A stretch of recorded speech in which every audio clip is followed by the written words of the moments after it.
وشر الأمور محدثاتها وكل محدثة بدعة وكل بدعة ضلالة وكل ضلالة في النار. قال الله تبارك وتعالى في القرآن المجيد والفرقان الحميد: أعوذ بالله السميع العليم من الشيطان الرجيم. يا أيها الذين آمنوا اتقوا الله حق تقاته ولا تموتن إلا وأنتم مسلمون. يا أيها الناس اتقوا ربكم الذي خلقكم من نفس واحدة وخلق منها زوجها وبث منهما رجالا كثيرا ونساء واتقوا الله الذي تساءلون به والأرحام إن الله كان عليكم رقيبا. يا أيها الذين آمنوا اتقوا الله وقولوا قولا سديدا يصلح لكم أعمالكم ويغفر لكم ذنوبكم ومن يطع الله ورسوله فقد فاز فوزا عظيما. قال الله تبارك وتعالى في مقامنا آخر: وما أرسلنا من رسول إلا ليطاع بإذن الله.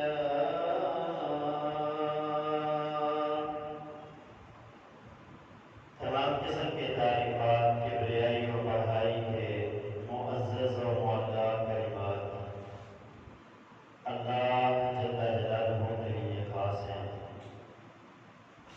اللہ تعالیٰ کی پاکیزہ و بابرکت حمد و ثنا کے بعد انگن اللہ تعالیٰ درود و سلام ہوں امام المرسلین سید الاولین والآخرین رحمت للعالمین شفیع المذنبین جناب محمد رسول اللہ صلی اللہ علیہ وسلم کی ذات مقدسۃ و اعلیٰ پر،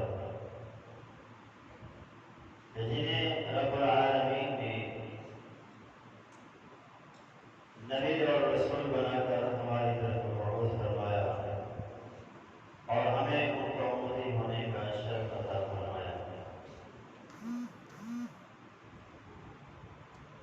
برادران اسلام، بزرگوں، دوستوں، گزشتہ خطبہ جمعہ مبارک میں نبی علیہ السلام کی آمد کا ایک مقصد بیان کیا گیا تھا۔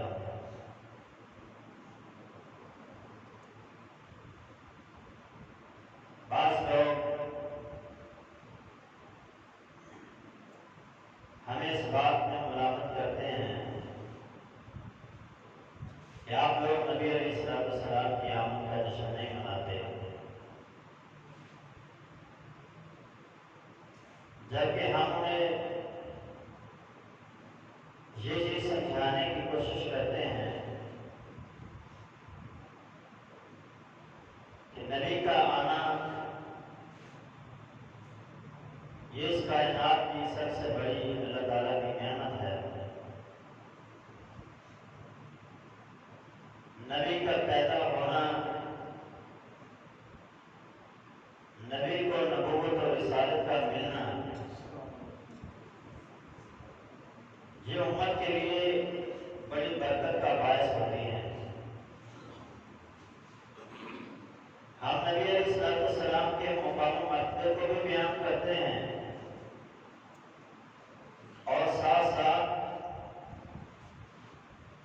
جو اہم چیز ہے کہ جس مقصد کے لیے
سیدنا عیسیٰ علیہ السلام تو نبیوں میں ایک اللہ کے نبی ہیں، اولو العزم پیغمبروں میں اللہ کے ایک پیغمبر ہیں، تمام نبیوں سے بڑھ کر اور تمام انسانوں سے اور تمام مخلوقات سے بڑھ کے جس کا مقام و مرتبہ ہے وہ ان تمام نبیوں سے کہیں زیادہ برکت والے ہیں۔ نبی علیہ السلام اس قدر برکت والے ہیں کہ جب آپ اپنی ماں کی گود میں تھے تو اس وقت آپ کی ماں نے ایک خواب دیکھا کہ مجھ سے ایک ایسا نور نکلا ہے کہ جس سے شام کے محل روشن ہو گئے۔ یہ برکت ہے اللہ کے نبی کی اس دنیا میں آنے کی۔ ابھی آپ اس دنیا میں آئے نہیں کہ آپ کی آمد سے اللہ رب العالمین نے وہ چیزیں دکھلانا شروع کر دی جس سے اس دنیا میں اللہ تعالیٰ کی توحید اور آپ کی نبوت و رسالت کا ڈنکا بجنا تھا۔ پھر جب آپ پیدا ہوئے تو پیدا ہونے کے بعد جس طرح آپ کے دستور کے مطابق دیہاتوں سے دائیاں شہروں سے بچوں کو لینے کے لیے آتی کہ ان کو وہ دودھ پلائیں، اور شہر والے اپنے بچوں کو دیہات میں اس لیے چھوڑتے تھے تاکہ وہاں ہو تندرست اور توانا، اور شہر کی جو آب و ہوا ہوتی ہے اس سے وہ محفوظ رہیں اور گاؤں کی آب و ہوا سے وہ فائدہ اٹھا سکیں اور وہ اچھی صحت والی زندگی اپنا سکیں۔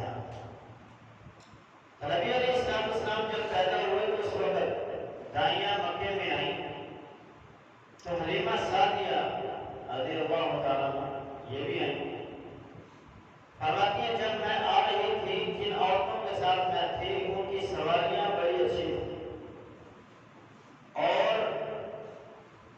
سواریاں اچھی ہونے کی وجہ سے وہ مکہ میں پہلے پہنچ گئی۔ جو مالدار گھرانے تھے ان سے وہ بچوں کو لے کر واپس جا رہی تھی اور میں مکے میں داخل ہو رہی تھی۔ مجھے جو ملے وہ اللہ کے رسول صلی اللہ علیہ وسلم ہی ملے، تو میں نے جیسے ہی محمد علیہ السلام کو اپنی گود میں لیا اور میں اپنی سواری پر بیٹھی تو پہلی برکت اللہ کے رسول کی یہ ہوئی کہ جو سواری سست تھی وہ تمام سواریوں سے تیز ہو اور وہ ان تمام سواریوں کو کراس کر کے آگے نکل گئی۔ حلیمہ سعدیہ فرماتی ہیں کہ غربت کی وجہ سے اور افلاس کی وجہ سے عالم یہ تھا، رزق کی تنگی کی وجہ سے عالم یہ تھا کہ میری چھاتی میں اس قدر دودھ نہیں تھا کہ میرا بیٹا بھی خود سیر ہو کر بھی کر، لیکن جب میں نے محمد علیہ السلام کو اپنی گود میں لیا تو اللہ نے اس قدر دودھ کا نزول کیا کہ محمد علیہ السلام بھی خود سیر ہو کر پیتے اور میرا بیٹا بھی خود سیر ہو کر پیتا۔ پھر اللہ کے رسول اور بڑھتے ہیں، عمر بڑھی، 3 سال کی عمر کو جب پہنچے، پھر 4 سال کی عمر کو پہنچے تو حلیمہ سعدیہ فرماتی ہیں وہ میرے بیٹے کے ساتھ بکریاں چرانے کے لیے گاؤں کی طرف نکلتے، تو جس جگہ ہماری بکریاں ہوتی اور محمد علیہ السلام ہوتے وہاں پر بادل سایہ کرے، اور جہاں جہاں ہماری بکریاں جاتی وہاں ہریالی ہوتی جاتی، اور ہماری بکریاں جو تھی وہ خوب سیر ہو کر آتی اور خوب دودھ دیتی، جس سے ہماری معاشی حالت بھی بہتر ہوگی اور ہماری بکریوں کی صحت بھی اچھی ہوگی۔ یہ اللہ کے رسول صلی اللہ علیہ وسلم کی برکات ہیں۔ اور پھر فرماتی ہیں جب تک محمد علیہ السلام ہمارے پاس رہے ہمارے اوپر اسی طرح ہی برکات کا نزول ہوتا۔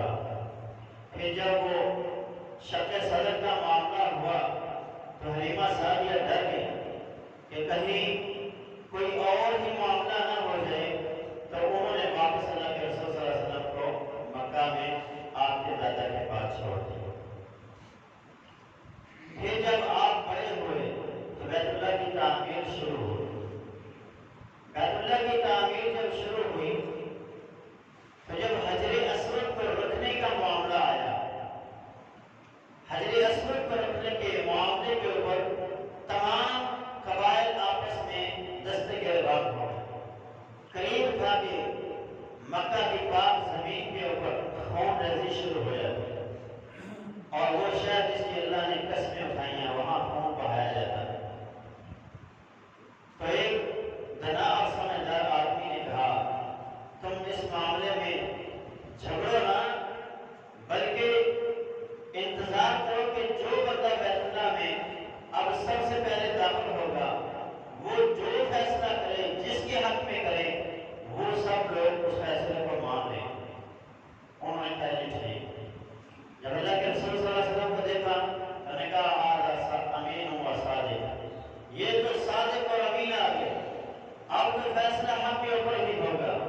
جب اللہ کے رسول صلی اللہ علیہ وسلم آئے، آپ کو بتلایا گیا کہ معاملہ یہ ہے، تو آپ نے فرمایا تمام سرداران قریش جو ہیں، تمام قبائل کے جو سردار ہیں وہ اکٹھے ہوئے، تمام کے تمام سردار اکٹھے ہوئے۔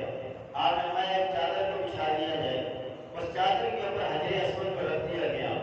پھر آپ نے فرمایا تمام سردار مل کر اس چادر کو اٹھائیں اور پھر اس چادر کو حجر اسود کے قریب لائیں۔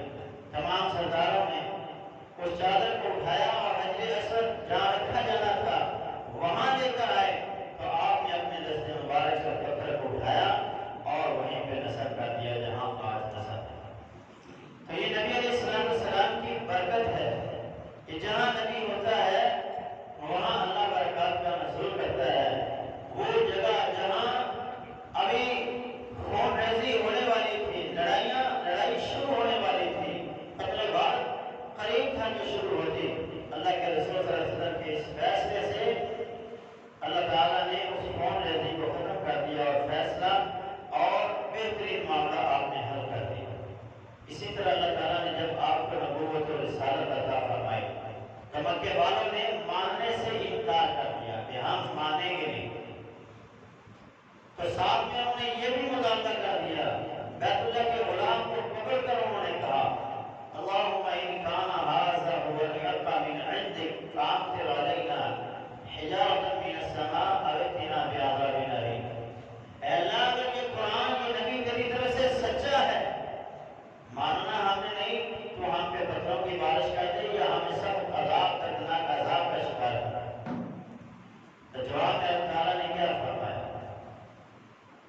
وَمَا كَانَ اللَّهُ لِيُعَذِّبَهُمْ وَأَنْتَ فِيهِمْ۔ میرے محبوب آپ کی یہ برکت ہے کہ جہاں آپ ہوں گے وہاں ہم عذاب نازل نہیں کریں گے، یہ آپ کی برکت ہے کہ جہاں آپ ہوں گے وہاں عذاب نہیں آئے گا۔ اللہ رب العالمین نے آپ کو بڑا ہی برکت بنایا ہے اور اس امت کے لیے سب سے بڑی نعمت رب نے قرار دیا ہے، اور یہ اتنی بڑی نعمت ہے کہ اللہ نے اس نعمت پر احسان عظیم کا لفظ بولا ہے کہ یہ تمہارے اوپر احسان ہے، یہ نعمت ہے۔ اللہ رب العالمین ارشاد فرماتے ہیں چلو پڑھا ہے وَضَرَبَ اللَّهُ مَثَلًا قَرْيَةً كَانَتْ آمِنَةً مُطْمَئِنَّةً يأتيها رزقها رغدا من كل مكان فكفرت بأنعم الله۔ اللہ رب العالمین ایک بستی کی مثال بیان کرتے ہیں، اور بستی مکہ کی بستی ہے کہ اس کے پاس دنیا کے کونے کونے سے رزق آ رہا تھا، فکفرت بأنعم اللہ، اس نے اللہ کی سب سے بڑی نعمت کی ناشکری کر۔ بأنعم اللہ، سب سے بڑی نعمت محمد رسول اللہ صلی اللہ علیہ وسلم سے، جو نبوت و رسالت کے ساتھ اللہ کے دین اسلام کو لے کر ان کے پاس آئے، تو انہوں نے ماننے سے انکار کر دیا، آپ کی نبوت و رسالت کا انکار کیا، تو اللہ رب العالمین نے ان کو پھر تھوڑی سی سزا سے دوچار کیا، ان کا جھنجھوڑا اور ان پر قحط کا عذاب اور ان پر خوف کا عذاب اللہ نے مسلط کر دیا۔ جب اللہ کے رسول صلی اللہ علیہ وسلم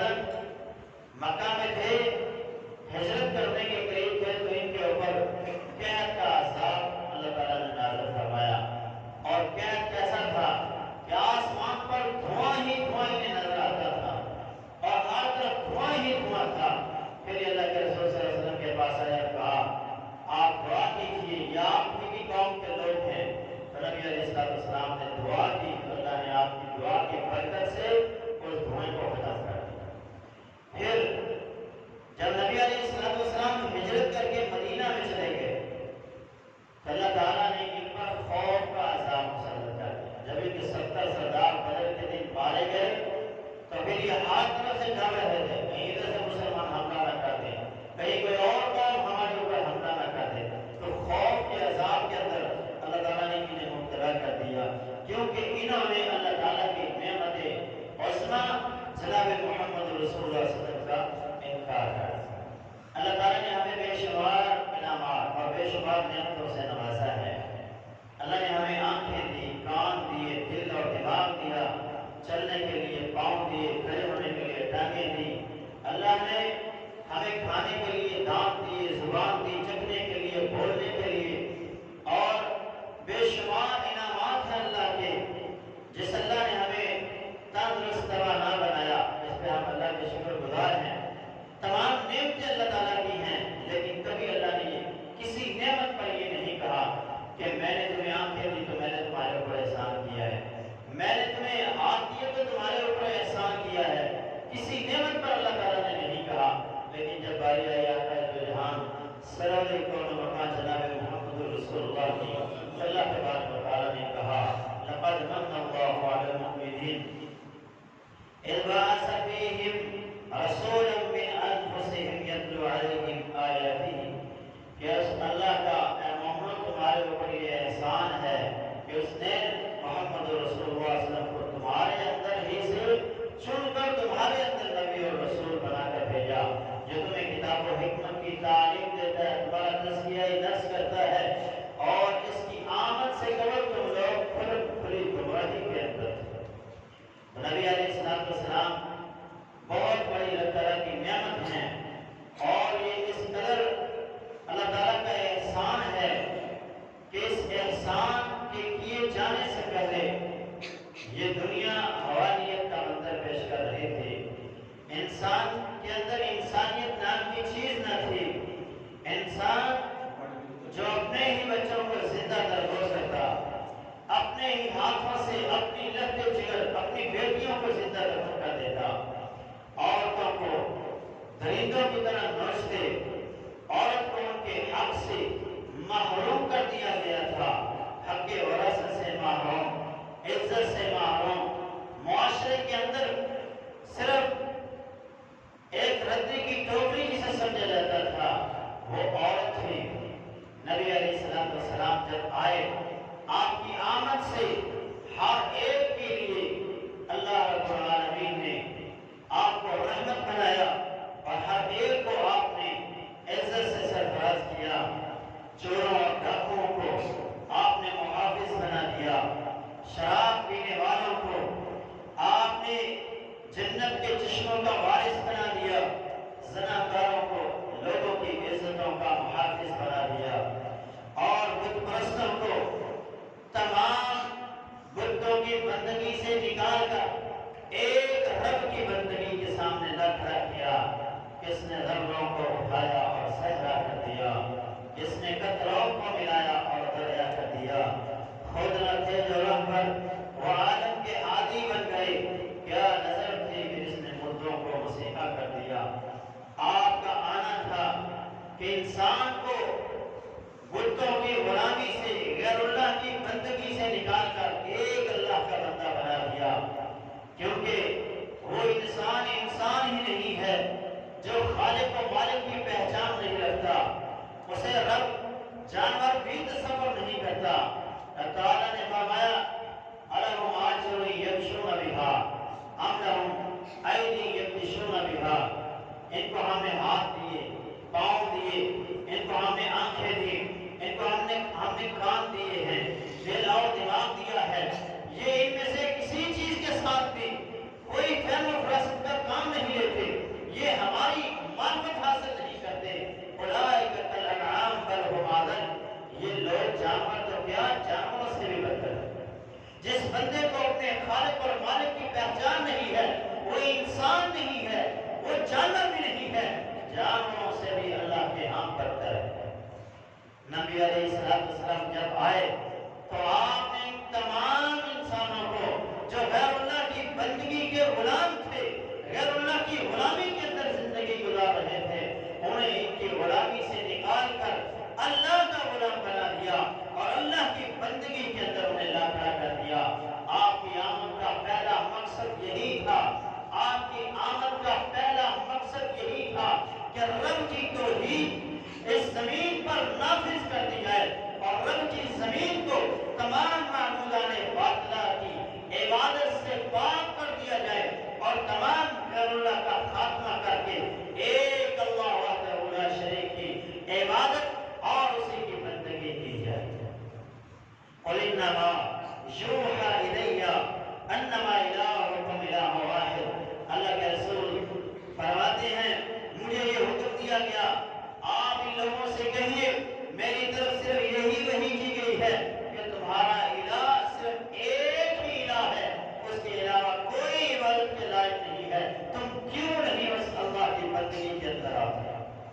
آ رہی ہیں، کیونکہ آپ نے کہا میرا اللہ خالق و مالک ایک ہے، یہ جو جس کی تم عبادت کر رہے ہو ان میں سے کوئی بھی الہ نہیں ہے، یہ سب جھوٹے ہیں۔ جب آپ نے یہ کہا تو یہی آپ کی خوشیاں منانے والے، آپ کو صادق اور امین کہنے والے آپ کے دشمن بن گئے۔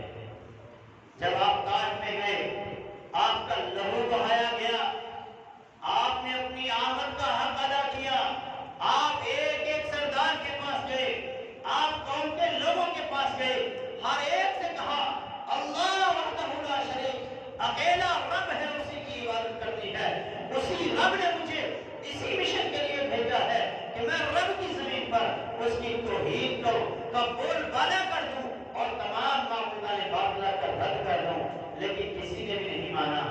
آپ کا خون بہایا گیا، آپ پر ظلم و ستم کیا گیا اور آپ کو جنگیں لڑنے پر مجبور کر دیا گیا، آپ کے دندان مبارک کو شہید کر دیا گیا، آپ کے پیاروں کو، آپ کے لمبے جگروں کو، آپ کو جنہوں نے جن لوگوں کو آپ نے اپنے خون سے پال کر اور اپنی محنتوں سے پال کے جوان کیا تھا، ان کے اوپر ظلم و ستم کیے گئے، آپ کے پیاروں کے اوپر ظلم و ستم کیا گیا۔ لیکن اللہ کے رسول صلی اللہ علیہ وسلم نے صرف اپنی آمد کی خوشی نہیں، بلکہ اللہ کے رسول نے اپنی آمد کے مقصد کو امت کو دیا ہے کہ یہ میری آمد کا مقصد ہے، اور آپ نے نبی اور رسول بننے سے لے کر اس دنیا سے جانے تک اسی مشن کے اوپر کام چل رہے ہیں۔ جس مقصد کے لیے رب تعالیٰ نے آپ کو بھیجا تھا وہ مقصد آپ نے پورا کیا، اور مکہ کی زمین کو تمام معبودان باطلہ سے پاک کر دیا۔ وہ بیت اللہ جس کے اندر 360 بت رکھے گئے تھے، ان تمام بتوں کو توڑ کر جال حق و ذاق الباطل کی ضربیں لگا کر اللہ کے رسول صلی اللہ علیہ وسلم نے ان تمام بتوں کو توڑ دیا اور ایک اللہ وحدہ لا شریک کی وحدانیت کا بول بالا کر دیا، اور مکہ میں داخل ہوئے اور بلال سے کہا اے بلال، جس آہد کے لیے تم لوگوں کو یہاں سزائیں دی جاتی رہی، آج اسی گھر کی چھت کے اوپر تم چڑھ جاؤ اور اسی اللہ وحدہ لا شریک کی وحدانیت کا بول بالا کر دو۔ پھر بیت اللہ کی چھت کے اوپر سیدنا بلال حبشی رضی اللہ عنہ چڑھتے ہیں اور اذان دیتے ہیں اور اللہ وحدہ لا شریک کی کبریائی کا بول بالا کر دیتے ہیں۔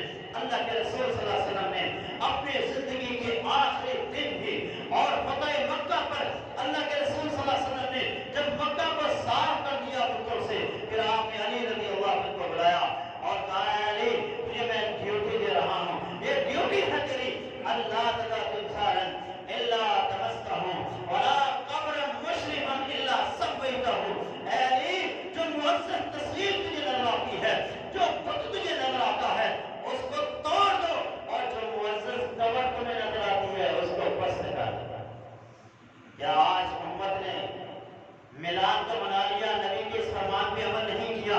اپنے اولیاء کی قبروں کو انہوں نے سجا دیا، دربار بنا دیے، درگاہیں بنا دی، اور پھر ان کی پوجا بھی شروع ہو گئی۔ جس گلی اور محلے کو دیکھتے ہیں، ایک ہمیں پیر نظر آتا ہے، ایک ہمیں بزرگ کی قبر نظر آتی ہے، اور لوگ اس کے ارد گرد طواف کرتے ہوئے نظر آتے ہیں، لوگ وہاں سجدے کرتے ہوئے نظر آتے ہیں، لوگ وہاں نظر و نیاز ڈالتے ہوئے نظر آتے ہیں۔ اگر ہماری بات پہ یقین نہیں ہے تو یہاں صبح کھڑے ہو جائیے، آپ کو دودھ کا دودھ اور پانی کا پانی ہوتا ہوا نظر آئے گا کہ لوگ کیسے قبر کا طواف کر رہے ہیں، لوگ کیسے اس بزرگ کی قبر کے اوپر سجدے کرتے ہوئے نظر آ رہے ہیں۔ میرے نبی نے کہا تھا کوئی قبر پکی نہ کی جائے۔ امت نے جشن تو منایا، آپ کی آمد کی خوشی تو منائی، لیکن جو فرمان آپ نے دیا اس کو پسے پوچھا ڈال دیا۔ کیا آپ اس بندے کو فرما بردار کہیں گے؟ کیا آپ اس کو اپنا عاشق اور محب کہیں گے؟ آپ اپنی مثال لے لیں کہ آپ کا بیٹا ہو، آپ اس سے کہیں بیٹا مجھے پانی لا کے دو، وہ کہے ابا جی زندہ باد، ابا جی زندہ باد، باپ کے نعرے لگاتا جائے، کہے ابا جی مجھے آپ سے بڑی خوشی ہے، میں آپ کے لیے وہ کر دوں گا، یہ کر دوں گا، لیکن باپ جب کہے مجھے پانی کا گلاس تو پیاس لگی ہے، تو کہے گا آپ مجھے دے دو، تو باپ اس کو یہ نہیں کہے گا کہ یہ مجھ سے محبت کر رہا ہے، باپ کہے گا یہ حرام زادہ ہے، یہ اصل ہے ہی نہیں، جو میری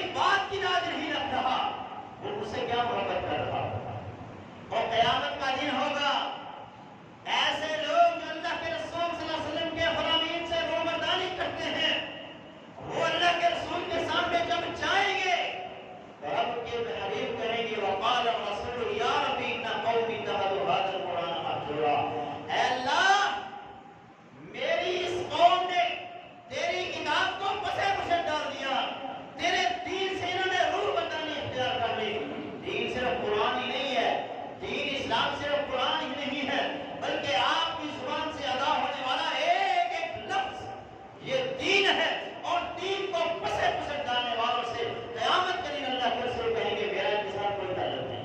اے اللہ تو جانے اور یہ جانے، جو کرنا ہے ان کے ساتھ کرو۔ تو میرے مسلمان بھائیوں، جب تک آپ مشن کو نہیں تھامیں گے، جب تک آپ دعوت کو نہیں اپنائیں گے، آپ کی خوشی منانے کا کوئی فائدہ نہیں ہے۔ نبی علیہ السلام کی سیرت کو آپ اٹھائیے، اللہ کے رسول صلی اللہ علیہ وسلم نے قبر پرستوں سے کس قدر نفرت کا اظہار کیا ہے۔ آپ نے فرمایا لعن اللہ الیہود، یہ الفاظ آپ کے اس وقت کے ہیں جب آپ اس دنیا سے جانے والے تھے۔ آخری وصیتوں میں، آخری فرامین میں سے ایک فرمان یہ بھی ہے لعن اللہ الیہود والنصارى اتخذوا قبور انبیائہم وصالحیہم مساجد۔ اللہ ان یہودیوں پر اور عیسائیوں پر لعنت کرے کہ جنہوں نے اپنے نبیوں کی قبروں کو اور اپنے صالحین بزرگوں کی قبروں کو انہوں نے سجدہ گاہ بنا لیا۔ اور آج ہم نے بھی وہی کی۔ اللہ کے رسول نے دعا کی اللہم لا تجعل قبری وثنا یعبد، اللہ میری قبر کو عبادت گاہ نہ بنانا، میری قبر پہ سجدے نہ ہوں، میری قبر پہ عرس اور میلے نہ لگیں، میری قبر کو محفوظ کر دینا۔ اللہ نے آپ کو آپ کے حجرہ میں ہی دفن کیا، فوت کیا، اور جہاں نبی دفن فوت ہوتا ہے اسے وہیں پہ دفن کیا جاتا ہے۔ کچھ لوگ کہتے ہیں کہ نبی علیہ السلام کی قبر کے اوپر بھی تو گنبد ہے، وہاں بھی تو عمارت بنی ہوئی ہے، اس لیے ہم یہاں عمارتیں بناتے ہیں۔ تو میرے مسلمان بھائیوں، نبی جہاں فوت ہوتا ہے اسے وہیں پہ دفن کیا جاتا ہے، اس لیے آپ کمرے کے اندر ہیں۔ اگر آپ کسی اور جگہ پہ فوت ہوتے تو آپ کی وفات ہوتی تو آپ کو وہیں پہ ہی دفن کیا جاتا۔ تو ہمارے جتنے بزرگ ہیں یا جتنے اولیاء ہیں، نبی نے فرمایا ایک برس سے زیادہ کسی کی قبر اونچی نہیں ہونی چاہیے۔ وہ برکتوں میں ہیں جنہوں نے نبی کے فرامین کو تھاما، وہ لوگ آج بھی اللہ کی رحمتوں کے اندر ہیں جنہوں نے نبی کے فرمان کو اپنے سینے سے لگایا، قبروں کو پست کر دیا، جنہوں نے بت پرستی کا خاتمہ کر دیا، وہ آج بھی نعمتوں کے اندر ہیں۔ کبھی وہاں تیل کی نعمت، آپ اگر سعودیہ کو دیکھیں نا، اگر ان کا تیل ختم بھی ہو جائے وہ آب زمزم بیچنا شروع ہو جائیں، دنیا کو تو آب زمزم قیامت تک ختم ہونے والا نہیں ہے، اور وہ پانی ہی یہ بیچتے رہے تو ان کی معیشت کبھی تباہ نہیں ہو سکتی۔ اس قدر رب تعالیٰ نے ان لوگوں کو نعمتوں سے نوازا ہے، اور ہمارے اوپر کبھی مہنگائی کا سراب آ جاتا ہے، کبھی ہمارے اوپر بارشوں کا سراب آ جاتا ہے، کبھی زلزلے آتے ہیں۔ یہ کیوں ہے؟ جس زمین پر رب کی بندگی کو چھوڑ کر اس کے بندوں کو پوجا جائے گا، جس زمین پر رب کے علاوہ غیر اللہ کی پوجا ہوگی، وہاں پر یاد رکھیے سلام ضرور آتے ہیں۔ جب قوم نوح نے اللہ کو چھوڑ کر 5 بتوں کی پوجا کی، اللہ نے صفحہ ہستی سے مٹا دیا، زمین بھی پانی اگلنے لگی، آسمان پانی برسانے لگا، اور سیلاب کے اندر پوری روئے زمین سے تمام انسانوں کا خاتمہ کر دیا گیا۔ کیوں؟ کیونکہ ان لوگوں نے حقیقی معنوں میں اللہ رب العالمین کی وحدانیت کو تھاما ہی نہیں تھا۔ اگر وہ اللہ کی بندگی کرتے کبھی عذاب سے دوچار نہ ہوتے۔ آج ہم کو بھی چاہیے کہ ہم بھی نبی کے ہر فرمان کو اپنے سینے سے لگا لیں، جن مقاصد کے لیے نبی علیہ السلام کو اس دنیا میں بھیجا گیا، ان مقاصد کو پورا کرنے کے لیے ہم بھی توجہ کریں، ہم بھی کوشش کریں۔ تو یاد رکھیے یہ پاک زمین جسے لا الہ الا اللہ کی بنیاد کے اوپر حاصل کیا گیا تھا، اسے آج ہم نے شرک و بت پرستی سے بھر دیا ہے۔ جب ہم حقیقی معنوں میں لا الہ الا اللہ کو جان لیں گے، لا الہ الا اللہ کا معنی اور مفہوم سمجھ لیں گے۔ جب پاکستان بنا رہے تھے نا قائد اعظم اور اس کے جو ساتھ لگے ہوئے جو علماء اور جو لوگ، اس وقت مولانا مودودی رحمۃ اللہ علیہ نے ایک بات کہی تھی جس وجہ سے لوگوں کے بڑے مخالف بھی ہیں۔ انہوں نے کہا تھا اگر یہ لوگ حقیقی معنوں میں لا الہ الا اللہ کو جان لیں تو یہ کبھی بھی پاکستان نہ بنا۔ ان کو پتہ ہی نہیں لا الہ الا اللہ کا معنی کیا ہے۔ اگر یہ لا الہ الا اللہ جان لیں تو انہیں پتہ ہے انہیں بت پرستی کو ختم کرنا پڑے گا، انہیں یہ پیری فقیری اور یہ قبر پرستی کو ختم کرنا پڑے گا، انہیں یہ تمام بت جو ہیں حاکمیت کے انہیں یہ توڑنے پڑیں گے، انہیں حقیقی معنوں میں حاکمیت اللہ کی تسلیم کرنی پڑے گی۔ تو ہم بھی اصل میں لا الہ الا اللہ کا معنی اور مفہوم سمجھیں گے۔ جب ہم لا الہ الا اللہ کا معنی اور مفہوم سمجھیں گے تو پھر ہمیں توحید کا علم ہوگا۔ مشرکین مکہ کوئی ایسے نہیں تھے جو اللہ کو مانتے نہیں تھے۔ وہ اللہ کے رسول صلی اللہ علیہ وسلم سے کیا کہتے تھے کہ ہم ہیں حقیقی ابراہیمی، ہم حضرت ابراہیم علیہ السلام کی نسل سے ہیں، ہم ہیں ابراہیم علیہ السلام کے پیروکار۔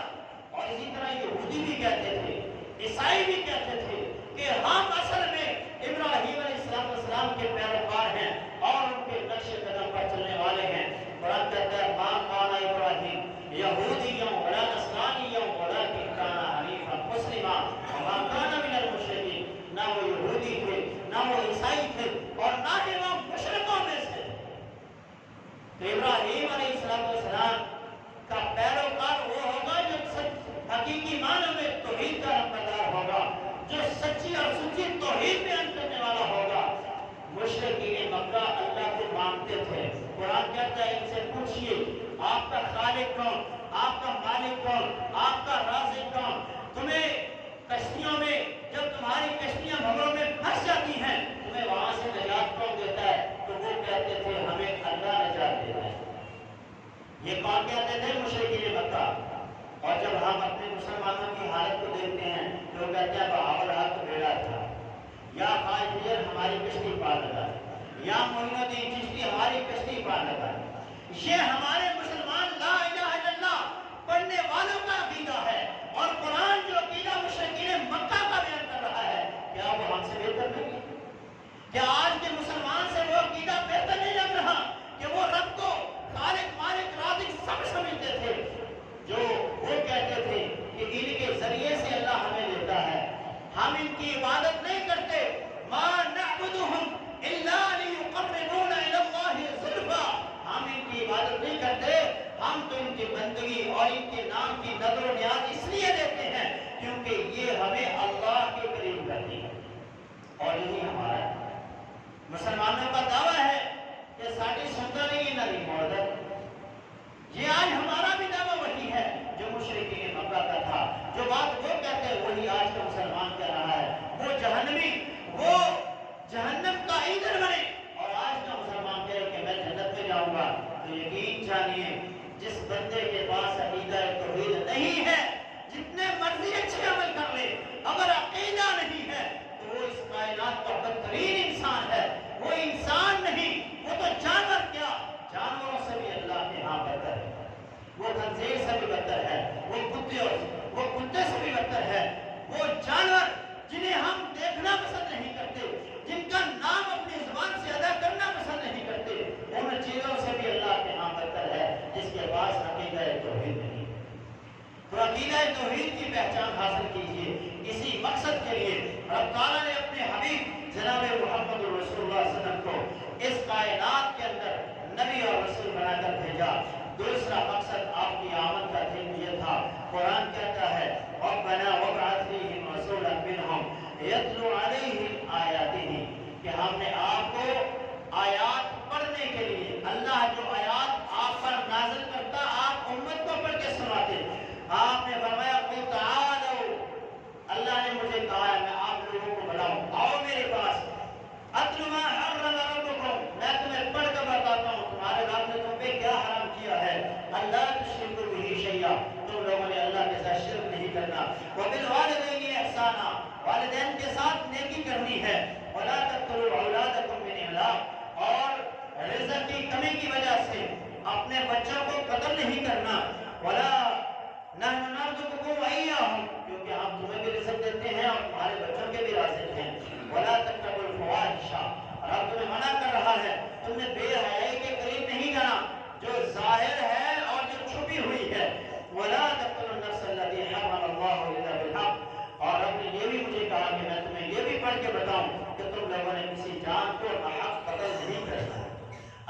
رسول نے ہر وہ چیز جو رب نے آپ کو بتلائی آپ نے امت کو پڑھ کے بتلا دی اور آپ نے اس پر عمل کر کے بھی بتلا دیا کہ یہ رب کا حکم ہے۔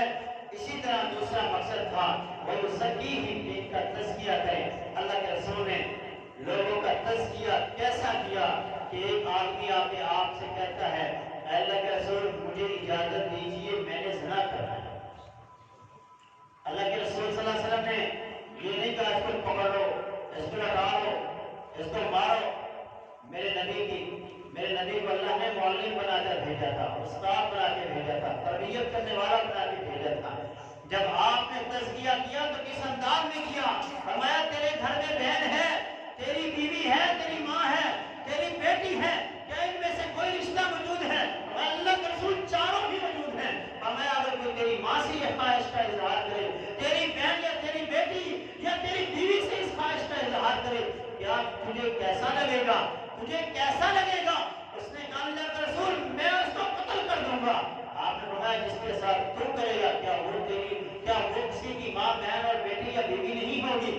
فرمایا اللہ کے رسول سمجھ آ گئی ہے، آج کے بعد میں اس گناہ کا کبھی ارتکاب نہیں کروں۔ یہ تزکیہ نفس ہے کہ اللہ کے رسول نے جس مقصد کے لیے آپ کو بھیجا گیا تھا کہ آپ لوگوں کا تزکیہ کریں، آپ نے لوگوں کا تزکیہ کیا، انہیں ظاہری طہارت میں بتلائی کہ آپ کا لباس صاف ہونا چاہیے، آپ کا رزق پاک ہونا چاہیے، جو کھاؤ وہ بھی پاک ہو، جو پہنو وہ بھی پاک ہو، آپ کے جسم کی طہارت، جہاں بیٹھنے ہے وہ جگہ بھی پاک ہونی چاہیے، جہاں آپ نے لیٹنا ہے وہ جگہ بھی پاک اور صاف ہونی چاہیے۔ یہ اللہ کے رسول نے ایک ایک چیز طہارت کی بھی بتلا دی اور نجاست کی دلیل سے بھی آراستہ کر دیا۔ آپ نے دل کا تزکیہ، عقیدہ توحید کی سمجھا دی، کیونکہ توحید حاصل کرنے سے بندہ پاک ہو جاتا ہے اور شرک کرنے سے بندہ پلید ہو جاتا ہے۔ رب کہتا ہے انما المشرکون نجس۔ اسی طرح چوتھا مقصد تھا قرآن و سنت کی تعلیم، وَيُعَلِّمُهُمُ الْكِتَابَ وَالْحِکْمَةَ کہ وہ نبی ان کو کتاب و حکمت کی تعلیم دے۔ آپ نے ساری زندگی اس پر عمل کیا اور آپ نے خطبہ حجۃ الوداع میں کہا کہ اے میرے صحابہ جن تک جو دین پہنچ چکا ہے یہ آگے دوسروں تک پہنچا دے۔ اور پھر آپ نے دعا دی نظر اللہ عمران ثانیہ وقایتی، اللہ اس بندے کو طور وعدہ رکھے جو میری بات کو سنتا ہے اس کو یاد کرتا ہے اور پھر آگے دوسروں تک پہنچاتا ہے۔ اور دینی احکامات کی وضاحت کے لیے بھی اللہ رب العالمین نے آپ کو نبی اور رسول بنا کے بھیجا۔ تو آپ نے فرمایا یا ایھا الناس اے لوگوں لیس من شیء یقربکم الی الجنہ ویباعدکم من النار الا قد امرتکم بہ۔ فرمایا میرے صحابہ، اے میری امت کے لوگوں، ہر وہ عمل جو تمہیں جنت کے قریب کرے، ہر وہ عمل جو تمہیں جہنم سے دور کر دے، میں نے اس کی تمہیں آگاہی دے دی ہے، اس کو کرنے کا حکم تمہیں دے دیا ہے۔ حتیٰ کہ قضائے حاجت کے طریقے بھی نبی علیہ السلام نے امت کو بتلائے۔ اسی طرح امر بالمعروف اور نہی عن المنکر کے لیے آپ کو اس کائنات کے اندر بھیجا گیا کہ آپ لوگوں کو نیکی کا حکم دے، برائی سے روکیں۔ تو آپ نے یہ پورا اپنا مشن کیا ہے اور امت کے لوگوں کو بھی کہا کہ اگر تم لوگوں نے اس مشن کو چھوڑ دیا، نیکی کی دعوت دینے سے آپ لوگ رک گئے، برائی کی دعوت، برائی سے لوگوں کو روکنے والے نہ بنے، تو یاد رکھو ایک وقت ایسا آئے گا کہ تم اللہ سے مانگو گے، اللہ تمہاری دعا کو قبول نہیں کرے گا۔ آج کوئی برائی کا بات ہے تو ہم اس کو یہ نہیں کہتے بھائی برائی نہ کر، کرتا ہے کرے ایسے ہی کریے۔ ہم تو اس نوبت کو پہنچ چکے ہیں اور اسی لیے آج ہماری دعائیں قبول نہیں ہوتی۔ اور اللہ کے رسول نے فرمایا پھر ایسے حکمران اللہ مسلط کرے گا جو تمہیں سزاؤں سے دوچار کریں گے اور تمہاری زندگیاں تمہارے لیے عجیب کر دیں گے۔ اسی طرح آپ کو حلال و حرام کی وضاحت کرنے کے لیے اللہ تعالیٰ نے اس کائنات کے اندر بھیجا اور آپ نے فرمایا الحلال بین والحرام بین، میں نے حلال کو بھی واضح کر دیا ہے، حرام کو بھی واضح کر دیا ہے، اور کچھ چیزیں ایسی ہیں جو مشابہات میں ہیں، کون سے تم لوگ بچ جانا۔ اسی طرح آپ کو لوگوں کے بوجھ اتارنے کے لیے آپ نے بھیجا۔